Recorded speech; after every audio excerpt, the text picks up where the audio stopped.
వేదికను అలంకరించినటువంటి పెద్దలు farmer CJI Ramana గారికి, former union minister of India Sujana Chowdary గారికి, స్పీకర్ అయ్యన్న పాత్రులు గారికి, రఘురామకృష్ణరాజు గారికి, అదేవిధంగా వేదిక పైన ఉన్నటువంటి రాజకీయ పుర ప్రముఖులకు, రాజేంద్ర ప్రసాద్ గారికి, అదేవిధంగా దేశానికి దూరంగా ఉన్న ధ్యేయానికి తెలుగుదేశానికి దగ్గరగా ఉన్నటువంటి మా ఎన్ఆర్ఐ మిత్రులకు, కల్మషం కపటం తెలియని ప్రవాసాంధ్రుల ప్రజానాయకుడు, జన్మభూమి ఫౌండేషన్ జయరాముడు, నేను ఆప్యాయంగా పిలుచుకునే మా గురువు గారైనటువంటి కోమటి జయరాం గారికి మా హృదయపూర్వక అభినందనలు. ఈరోజు ఈ కార్యక్రమం చూస్తూ ఉంటే చాలామంది పెళ్ళిళ్ళు కూడా ఎంత ఆహ్లాదకరంగా ఆనందకరంగా జరగవు. ఇంతటి కార్యక్రమం ఒక్కొక్కసారి కొంతమంది చెప్తా ఉన్నారు, కానీ ఎంత పెద్ద పదవి వచ్చినా ఎంత డబ్బు ఉన్నా ఇలాంటి కార్యక్రమం ఈ విధంగా చేసుకోవాలంటే ఎంతో ఇంతకు ముందు కృషి చేస్తే తప్పించి ఇది అందరికీ సాధ్యమయ్యేటువంటి పరిస్థితి కాదు అని నేను తెలియజేస్తా ఉన్నా. ఎందుకంటే నేను కూడా 25 సంవత్సరాలు అమెరికాలో ఉన్నా. జయరాం గారిని అంటే నేను అమెరికా వెళ్ళక ముందే ఆయన చాలా పెద్ద పెద్ద పేరు పొందినటువంటి వ్యక్తి, 25 సంవత్సరాలు దగ్గరగా చూసినటువంటి వ్యక్తిని. ఆ రోజుల్లో కాలిఫోర్నియాలో హోటల్ పెట్టి ఎవరికి అంటే నేను పుట్టక ముందే పెట్టినట్టున్నారు బహుశా.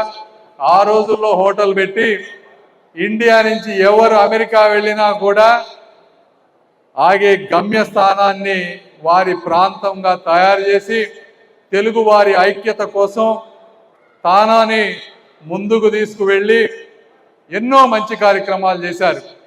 ఈ అమరావతి ప్రాంతంలో ఆ రోజున రైతులు ఇబ్బంది పడుతున్న సమయంలో నాకు కూడా ఒకరోజు పొద్దున్నే ఇలా రైతులందరూ ఇబ్బంది పడుతున్నారు, మనం లాయర్ ఫీజులు ఇవన్నీ చేయాలి, మీరు కూడా $10,000 పంపిమని నాకు ఆ రోజు ఆయన ఫోన్ చేసింది ఈరోజు కూడా గుర్తుంది. ఈ విధంగా ఏ కార్యక్రమం ఉన్నా కూడా తన భుజాలపై వేసుకొని ముందుకు నడిపించారు. అదేవిధంగా కష్టకాలంలో తెలుగుదేశం పార్టీ జెండాని దేశ విదేశాల్లో రెపరెపలాడించినటువంటి వ్యక్తి కోమటి జయరాం గారని మీ అందరికీ తెలియజేస్తా ఉన్నాను. పార్టీ అధికారంలో ఉన్నా అధికారంలో లేకపోయినా ప్రతి హెడ్ క్వార్టర్ ప్రతి స్టేట్లో అన్నగారి 100వ జయంతి ఉత్సవాలు మహానాడు రూపంలో చేస్తూ తెలుగుదేశం పార్టీ కార్యకర్తలందరినీ కూడా ఏకం చేసినటువంటి ఒక మాస్ లీడర్ కోమటి జయరాం గారని మీ అందరికీ నేను తెలియజేస్తా ఉన్నాను. ఈ విధంగా అదేవిధంగా ఈ ఎలక్షన్స్ ఈ సంగ్రామం వచ్చినప్పుడు జయరాం గారు, నేను చంద్రబాబు గారు నాకు కూడా ఒక బాధ్యత అప్పచెప్తే నేను బిజినెస్లో బాగా బిజీగా ఉండేవాడిని, ఎక్కువ వేరే పట్టించుకునేవాడిని కాదు, నాకు ఎక్కువ మంది తెలిసేవాళ్ళు కాదు. అయినప్పటికీ కూడా ప్రతి స్టేట్కి మీరు రావాలి, మీకు అందరు పరిచయాలు ఉన్నాయంటే ప్రతి శని ఆదివారం శుక్రవారం నాతోటి వచ్చి ప్రతి రాష్ట్రం తిరిగి ఎన్నో సమావేశాలు పెట్టి అందరినీ ఒక తాటిపైకి తీసుకువచ్చి ఒక పాజిటివ్ ఎనర్జీని తీసుకొచ్చి తెలుగుదేశం పార్టీ అఖండ విజయంలో కూటమి అఖండ విజయంలో ప్రముఖ పాత్ర పోషించినటువంటి వ్యక్తి కోమటి జయరాం గారు అని నేను ఈ రకంగా తెలియజేస్తా ఉన్నాను. అదేవిధంగా వ్యక్తిత్వ పరంగా తీసుకుంటే ఒక కల్మషం ఉండదు, ఒక కపటం ఉండదు, మనసులో ఏది ఉంటే అది మాట్లాడతారు. అయితే వ్యక్తులు నా వటుకు నేను వస్తే వాళ్ళు మాట్లాడేదానికన్నా కూడా వాళ్ళ లోపల ఉద్దేశం ఇంటెంట్ ఏంటి అని నేను ఆలోచిస్తాను.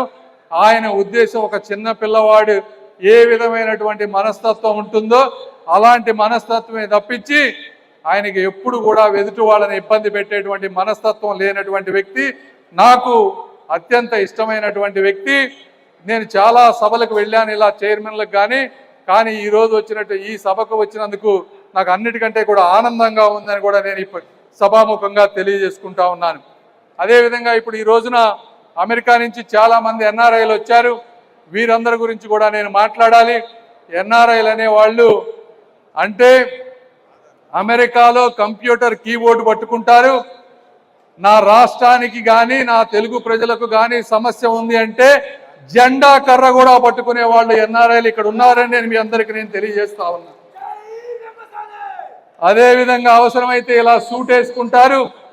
రాష్ట్రానికి ట్రబుల్ షూటర్స్ లాగా కూడా ఉంటారు మా ఎన్ఆర్ఐ మిత్రులు. వాళ్ళందరికీ కూడా నేను మనస్ఫూర్తిగా ధన్యవాదాలు తెలుపుతా ఉన్నాను. ఈ కార్యక్రమం ద్వారా నేను ఇంకొక విషయం చెప్పాలి. అన్ని పార్టీలకి ఎన్ఆర్ఐలు ఉన్నారు, వేరే పార్టీల్లో ఎన్ఆర్ఐలు ఉన్నారు. వారి భాష వారి భావం ఎలా ఉందో మా ఎన్ఆర్ఐల భాషా భావం ఎలా ఉందో కూడా అందరూ ఒకసారి గుర్తుపెట్టుకోవాలని నేను ఈ సభాముఖంగా తెలియజేస్తా ఉన్నాను. రాష్ట్రం నుంచినటువంటి ఎంతో మంది ఎన్ఆర్ఐలు ఒక మా గుంటూరు ప్రాంతం నుంచి వెళ్ళినటువంటి డాక్టర్లే 100 కోట్ల రూపాయలుగా పైగా ఖర్చు పెట్టి ఒక అద్భుతమైన హాస్పిటల్ నిర్మించారు.